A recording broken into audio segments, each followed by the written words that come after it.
Hubo una vez una hermandad forjada entre la fe y el acero, hombres que vestían de blanco para recordar su pureza y portaban una cruz roja sobre el corazón para no olvidar su destino.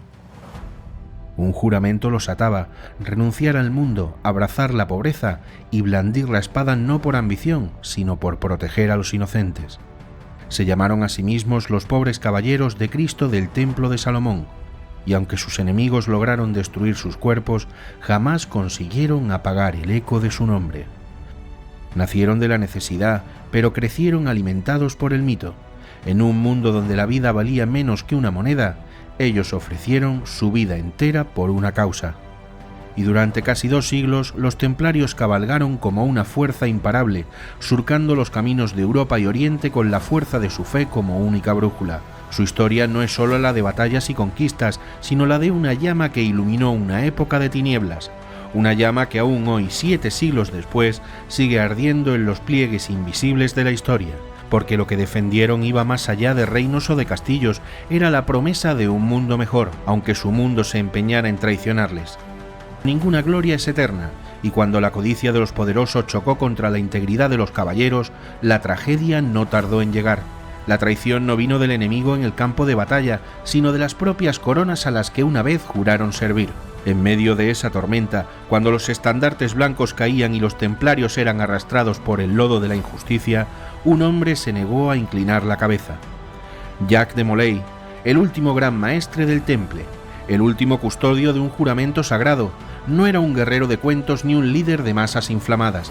Era un hombre de silencios, de convicciones profundas y de lealtades inquebrantables. Y cuando la historia quiso doblegarlo, eligió arder antes que renunciar a la verdad.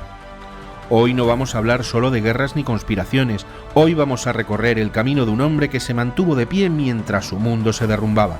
De una orden que prefirió desaparecer antes que traicionar lo que era. De un legado que ni las llamas, ni el tiempo, ni el olvido han logrado destruir. Porque hay historias que no mueren, hay juramentos que siguen vibrando en las piedras de los castillos caídos y en el murmullo del viento, y hay nombres como el de Jacques de Molay que se graban para siempre en la memoria de los hombres.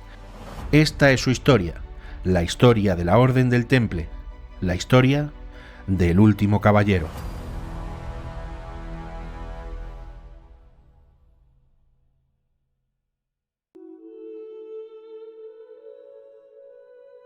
El siglo XII fue un cruce de caminos, un tiempo suspendido entre la luz incierta de la fe y las tinieblas de la guerra constante.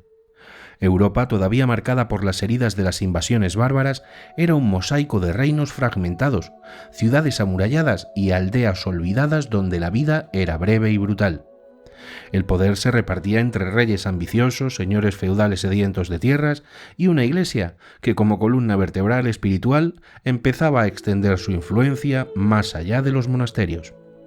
La religión impregnaba todos los aspectos de la existencia. No era solo un consuelo para la muerte, era la justificación de guerras, la causa de alianzas y el motor de cruzadas. Se rezaba al alba, se combatía bajo estandartes sagrados y se moría con la esperanza de la redención eterna. Era un mundo donde el cielo y el infierno no eran conceptos lejanos, sino realidades cotidianas. En 1095, el Papa Urbano II encendió la chispa que cambiaría para siempre la faz de Europa y de Oriente Medio. Desde Clermont, su llamada a la cruzada provocó una marea humana imparable. Señores, caballeros, campesinos y todos con el mismo juramento en los labios: liberar Jerusalén. La primera cruzada, tras años de brutalidad, culminó en 1099 con la conquista de la Ciudad Santa. Pero la gloria fue efímera. Tierra Santa, lejos de ser segura, era una frágil isla cristiana en medio de un mar musulmán. Las rutas hacia los lugares sagrados estaban plagadas de peligros: asaltantes, tribus hostiles, bandidos que veían en los peregrinos una presa fácil. En ese contexto de violencia y necesidad nació una idea extraordinaria. Un pequeño grupo de caballeros decidió no luchar por gloria ni riquezas, sino por proteger a los indefensos. Así surgieron, hacia 1119, los pobres caballeros de Cristo. Pobres en bienes materiales, pero ricos en fe y propósito, se establecieron en un ala del antiguo recinto del Templo de Salomón en Jerusalén. Desde allí tomaron su nombre definitivo: la Orden del Temple. Su primer sello, mostrando 2 caballeros montando un solo caballo, simboliza su voto de pobreza extrema. Europa, mientras tanto, comenzaba a cambiar lentamente. Las ciudades crecían al calor del comercio, las rutas mercantiles, aún peligrosas, volvían a abrirse. Los reyes trataban de consolidar su poder frente a una nobleza acostumbrada a hacer la guerra a su antojo. La Iglesia, más fuerte que nunca, imponía su autoridad moral y política. Los templarios, gracias al impulso de figuras como San Bernardo de Claraval, fueron rápidamente reconocidos y legitimados. En el Concilio de Troyes de 1129, su existencia fue consagrada oficialmente. Ya no eran un grupo improvisado de caballeros devotos, eran una orden militar monástica al servicio directo de Cristo y del Papa. El temple creció con una rapidez asombrosa, extendió sus dominios desde Tierra Santa hasta los rincones más lejanos de Europa. Fundaron encomiendas, construyeron castillos inexpugnables, administraron fincas y prestaron dinero. Crearon una red de comunicaciones y depósitos de fondos que algunos consideran el primer sistema bancario internacional. Vivían según algunas reglas estrictas: oración diaria, disciplina férrea, prohibición de lujos, votos de obediencia, castidad y pobreza. Eran monjes, pero también guerreros, y su reputación en el campo de batalla era temible. Los templarios nunca retrocedían, luchaban hasta la muerte, y su sola presencia podía infundir valor a los ejércitos cristianos o sembrar el terror entre sus enemigos. Pero el tiempo es implacable incluso con los mitos. A medida que el fervor cruzado se apagaba, también lo hacía el brillo de la Cruz Roja Templaria. La segunda, la tercera, la cuarta cruzada no lograron sostener el ideal inicial. La caída de Edesa en 1144 y la de Jerusalén en 1187 a manos de Saladino marcaron el inicio de una lenta y dolorosa retirada. En 1291, la última gran plaza fuerte cristiana en Tierra Santa, Acre, cayó bajo el asedio musulmán. Fue el fin del sueño cruzado. Los templarios, expulsados de Oriente, se replegaron a Chipre y sus posesiones europeas. Su función militar original había desaparecido, y en Europa su riqueza y autonomía empezaron a levantar sospechas y envidias. La percepción pública cambió. De héroes de la cristiandad, los templarios pasaron a ser vistos como banqueros codiciosos, dueños de extensas tierras e inmunes a las leyes locales. Sus privilegios, concedidos siglos antes por el papado, irritaban a los reyes, a los obispos y a los señores feudales. En particular en Francia, la orden se convirtió en objetivo prioritario para un monarca ambicioso y despiadado, Felipe IV el Hermoso. Atrapado en deudas gigantescas tras años de guerras y conflictos con el papado, Felipe vio en los templarios una presa ideal. Su riqueza podía saldar sus deudas, su destrucción podía fortalecer su poder. La tormenta se cernía, pero la orden del temple, forjada en siglos de fe y sangre, aún no lo sabía. Continuaban organizando encomiendas, entrenando caballeros y soñando quizás con recuperar Tierra Santa. Mientras, sin saberlo, cavaban sus propias tumbas con cada castillo que mantenían y cada cofre de oro que llenaban. El mundo que los vio nacer había cambiado, la espiritualidad ardiente que los había creado se había enfriado. La política, la ambición y el miedo gobernaban ahora, y en ese nuevo tablero de ajedrez, los templarios, héroes de otro tiempo, se convertirían pronto en peones sacrificables.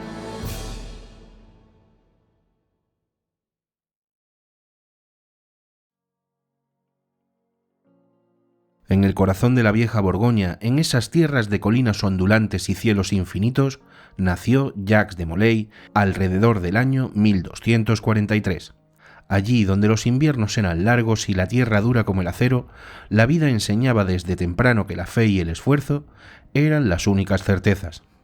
Su familia pertenecía a la pequeña nobleza rural. No eran grandes señores ni poseían vastos dominios. Eran guardianes de las tradiciones antiguas, herederos de una época donde la palabra dada era más firme que cualquier muro de piedra. Ser noble en aquel entonces no era símbolo de riqueza, era sobre todo un compromiso de vida. Debió de estar marcada por la austeridad. Los niños nobles aprendían a montar a caballo casi antes de caminar. La espada y el latín eran asignaturas obligatorias. Desde muy joven, Molay habría respirado el aire de los campos de batalla, las plegarias en latín y las canciones de gesta que hablaban de héroes lejanos y santos guerreros. En esa Europa aún fragmentada, la figura del caballero estaba rodeada de un aura sagrada. No era solo un guerrero, era un protector de los débiles, un defensor de la fe y un servidor del bien. Era un ideal que brillaba más en los cantares de gesta que en la realidad cotidiana, pero que marcaba el horizonte de cualquier joven de su estirpe. De su juventud no han sobrevivido documentos, pero la historia nos permite imaginar las mañanas de entrenamiento en el patio de armas, las tardes escuchando las historias de Jerusalén y las cruzadas junto al fuego, las noches en las iglesias románicas donde los frescos contaban en colores desvaídos la epopeya de la redención. Y mientras los juglares narraban la conquista de Jerusalén y la gesta de los primeros templarios, Jacques de Molay crecía. Un muchacho serio, quizás taciturno, forjado por la severidad de su entorno y por la fe sencilla pero profunda de su época. Para un joven como él, el camino hacia la gloria o el servicio no era amplio. Los primogénitos heredaban las tierras familiares, los segundos hijos, como probablemente era Molay, debían buscar su destino en la iglesia o en la guerra, y en ocasiones, en las dos a la vez. Fue en ese cruce de caminos donde Jacques tomó su decisión más importante: ingresar en la Orden del Temple. Entrar en el Temple era algo más que alistarse a un ejército, era renunciar al mundo, abandonar el apellido, la familia, los derechos de herencia, aceptar una vida de obediencia estricta, de disciplina monástica y de combate perpetuo en nombre de Dios. Podemos imaginarlo arrodillado tal vez en una humilde capilla borgoñona, pronunciando sus votos ante el prior local, prometiendo pobreza, castidad y obediencia, vistiéndose por primera vez con el manto blanco, símbolo de pureza, aún sin la cruz roja que ganaban tras demostrar su valía.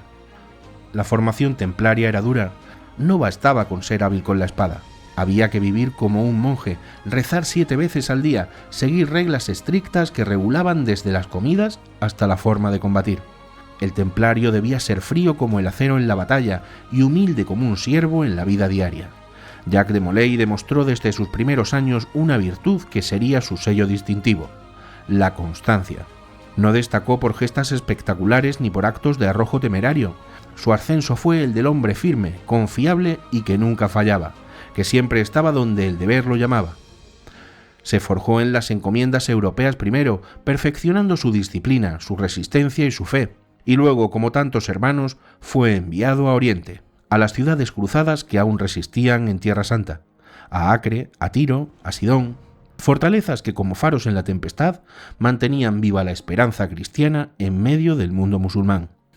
En aquellas tierras sagradas, Jacques conoció la verdadera crudeza de la Guerra Santa, las largas vigilias en las murallas, los asedios interminables, las treguas traicionadas y las batallas donde la muerte era más compañera que la victoria.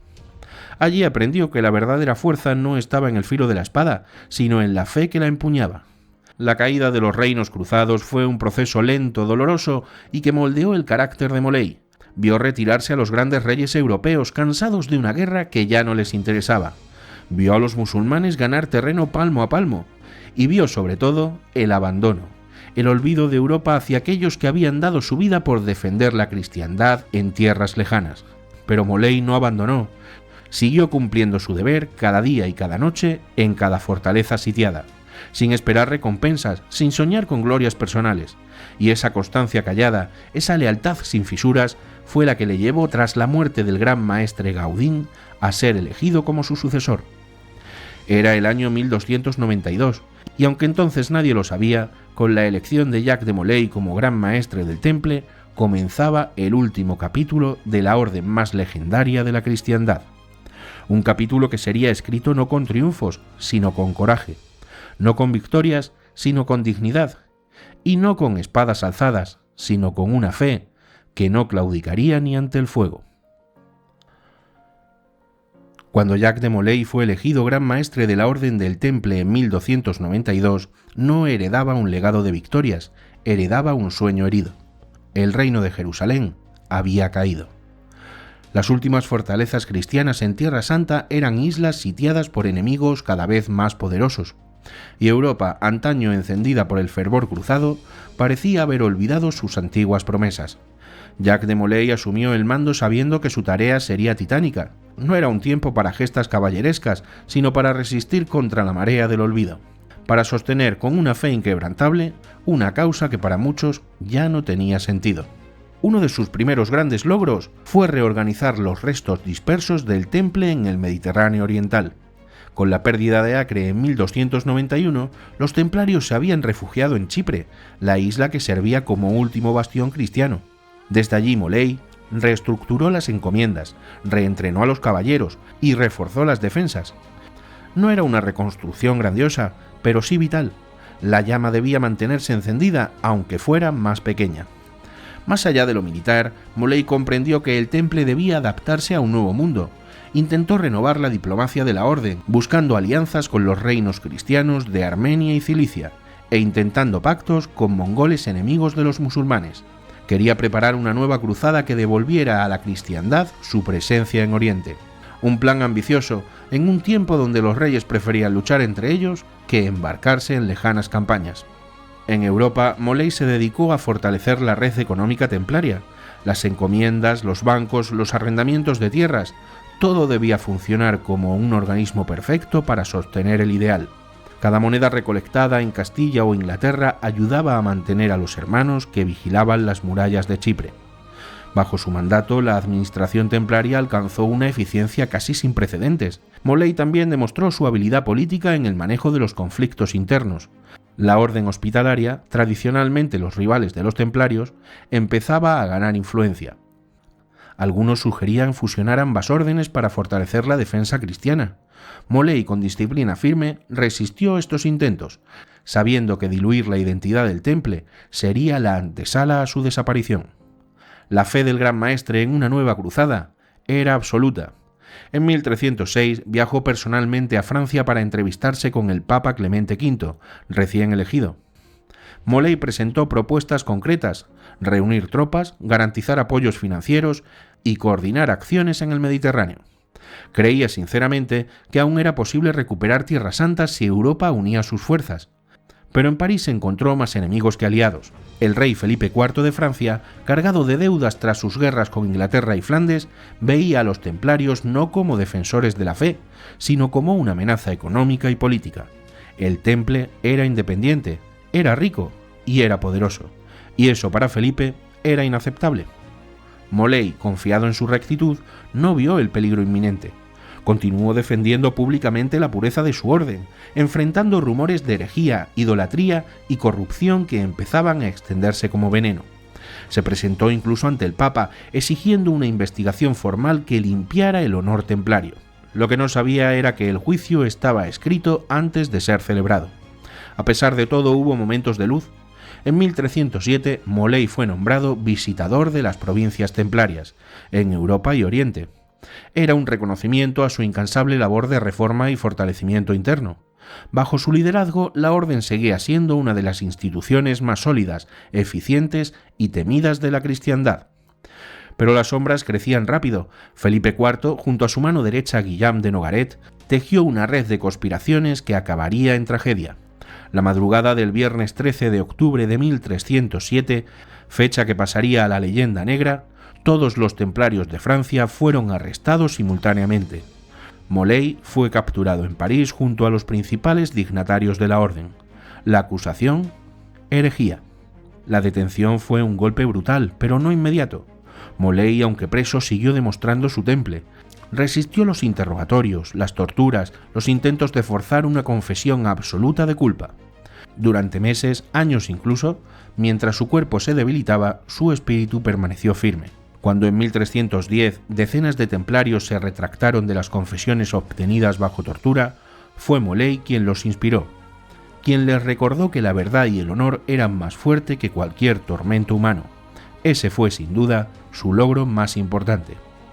No una victoria en el campo de batalla, no la conquista de una ciudad amurallada, sino la resistencia moral ante el poder absoluto. La figura de Jacques de Moley se agigantó en ese tiempo oscuro. El gran maestre que prefirió ser consumido por las llamas antes que traicionar a sus hermanos. El líder que, incluso derrotado, siguió siendo fiel a su juramento. El hombre que, enfrentando a la muerte, no suplicó clemencia ni vendió su alma para salvarse. En la primavera de 1314, cuando fue llevado a juicio final y volvió a proclamar la inocencia de la orden, Moley no hablaba solo por sí mismo.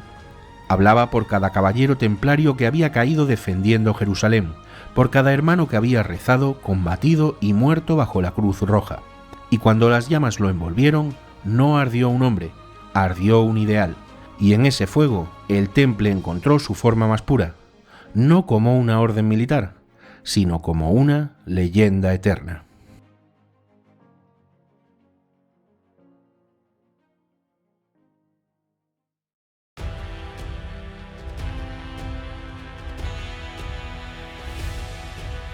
El 13 de octubre de 1307 amaneció como cualquier otro viernes en París. La niebla cubría las calles como un manto de presagios y el frío mordía la piedra de las iglesias. Sin embargo, aquel día el alba trajo consigo algo más que el invierno. Trajo la traición. A una sola orden del rey Felipe IV, cientos de caballeros templarios fueron arrestados simultáneamente en toda Francia. La operación, ejecutada con una precisión casi inhumana, había sido planificada en secreto durante meses. Nadie escapó, nadie fue advertido. Los cargos presentados contra ellos eran terribles: herejía, idolatría, sodomía y traición a la fe. Acusaciones desbordadas de infamia, construidas sobre rumores y torturas, pero que en aquella Europa medieval no necesitaban pruebas para ser creídas. Bastaban los susurros y el miedo. Jacques de Molay, el último gran maestre de la Orden del Temple, fue capturado en París. Tenía más de 70 años.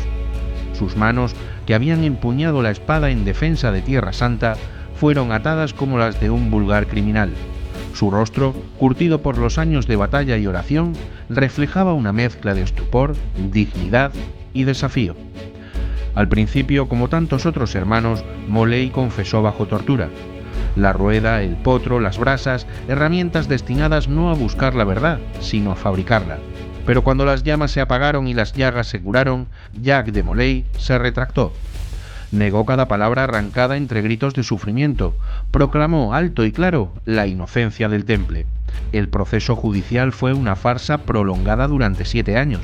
Año tras año, mientras Felipe IV maniobraba para aniquilar la orden y quedarse con sus riquezas, Molay resistía en prisión.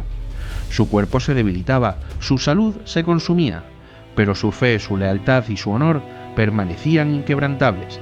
Finalmente, en marzo de 1314, después de tanta espera y tanta mentira, llegó el día final.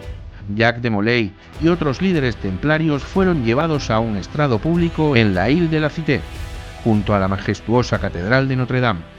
El plan era forzar una última confesión pública que sellara la condena mortal del Temple, pero Molay, en un acto de coraje sobrehumano, se negó. Se alzó frente a la multitud y proclamó, con voz serena pero firme, la inocencia de su orden y de sus hermanos.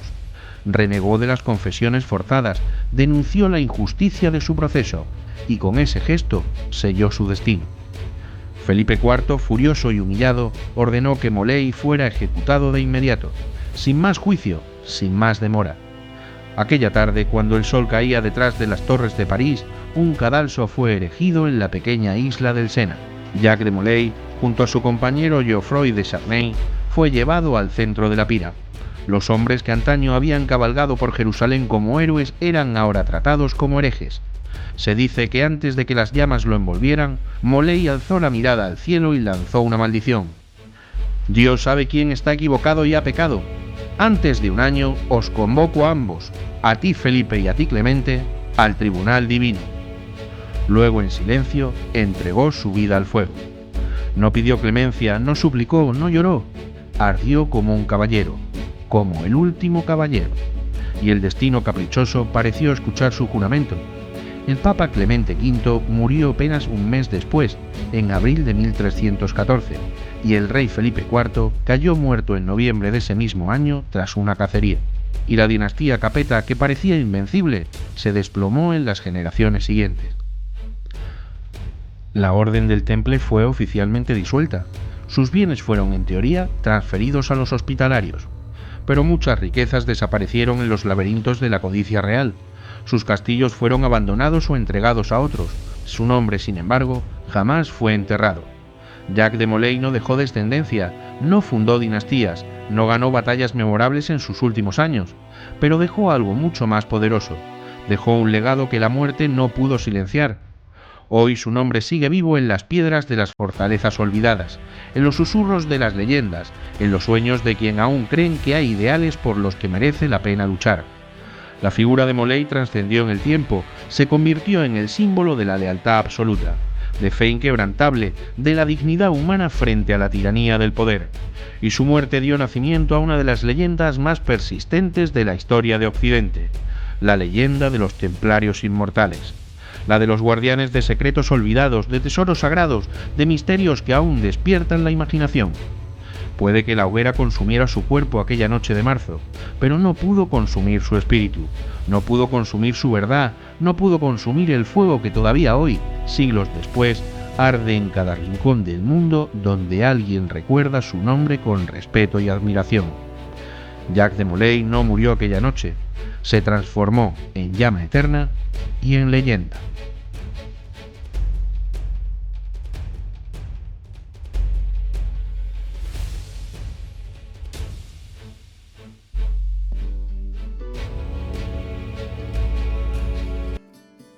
Hay historias que no terminan cuando caen los cuerpos, historias que no se apagan con el crujido de las llamas ni con el golpe seco de una espada sobre la piedra.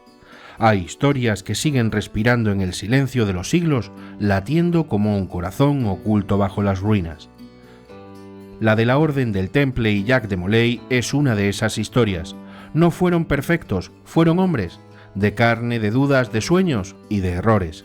Pero también fueron portadores de algo más grande que ellos mismos, el ideal de un mundo donde la fe, el honor y el sacrificio significaban algo, donde una palabra dada podía pesar más que el acero, donde luchar por una causa justa era razón suficiente para vivir y para morir. Durante 2 siglos, los templarios cabalgaron al borde de la leyenda, custodiando caminos olvidados, defendiendo fortalezas imposibles y protegiendo a quienes no podían protegerse. Lo hicieron sabiendo que el precio sería alto, lo hicieron sabiendo que tarde o temprano la traición vendría desde dentro, y aún así eligieron cabalgar. Cuando Jacques de Molay fue atado a la hoguera aquella tarde de marzo, no llevaba una espada en la mano, no tenía ejércitos tras él, no contaba ya con príncipes ni papas, solo tenía su palabra, solo tenía su fe. Y eligió arder antes que renunciar a ella. Mientras las llamas ascendían, no solo consumían su cuerpo, consumían el último vestigio de una época. La época en la que los hombres creían que había cosas más importantes que el poder, más valiosas que el oro, más eternas que cualquier corona.